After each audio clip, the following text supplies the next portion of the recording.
There are two different types of tracking systems. The first is known as ability grouping, where students are assigned to different classes based on their perceived ability in that subject. Leveling systems ideally teach all students the same curriculum, but they may first need to pass prerequisite courses. Some higher achieving 8th graders, for example, may be taking the same course as lower achieving 10th graders. In some schools, tracking begins with kindergarten screening. Early achievement tests are designed to measure ability and determine tracking placement in the early school years. In other programs, tracking may begin its educational trajectory later in that student's schooling and can rely on subjective factors such as teacher recommendations, grades, and the perception of the student's motivation. Parents may also be allowed to request a track in some programs. In schools with tracking systems in place, teachers often use language such as low kids, advanced, regular, and overachievers.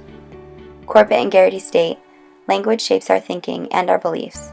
The language that surrounds educational tracking system often includes generalizations and labels, limiting the ability of our students in our eyes. One student population that is impacted by tracking and the inequities it fosters in education are children and students living in poverty. Being poor does not only mean that a child has less money and fewer toys. Poverty is pervasive. It affects diet, nutrition, employment, housing, self-concept, and the entire educational experience. Knowing that 25% of children living in the United States live in poverty, and 51% of students in schools qualify for free and reduced lunch, we know that we are likely placing the inequities that come with tracking systems on at least 25 to 50% of our students when we decide to implement them. Anselon and his research support the idea that specific educational structures, such as tracking, perpetuate the cycle of poverty by determining educational outcomes and limiting the economic life chances of children. Some of the inequities that are fostered by tracking systems onto children and students living in poverty include the following.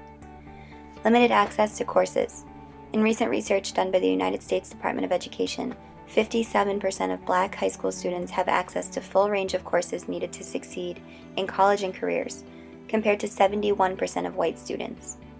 Understanding the direct functional relationship between race and socioeconomic status is imperative to understanding how these statistics relate to tracking and its inequities placed upon students living in poverty. Access to quality teaching. High poverty districts are twice as likely to be taught by teachers who do not meet the state certification requirements when compared to low poverty schools.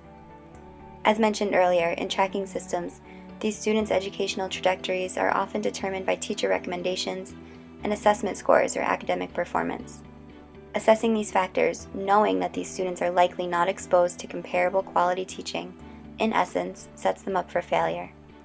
For students placed in lower tracks, not only are we limiting their educational opportunities, but personal aspects of their lives, such as development of self-esteem, can be greatly decreased as they internalize the labels imposed by tracking systems and compare themselves to their peers.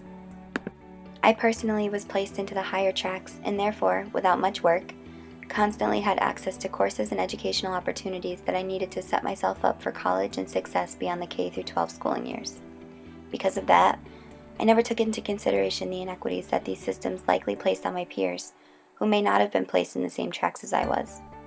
Coming into the field of education with a one-dimensional perspective that does not take into consideration the profound inequities that system implementations, such as tracking, could potentially have on a large percentage of my students would be an inequity itself.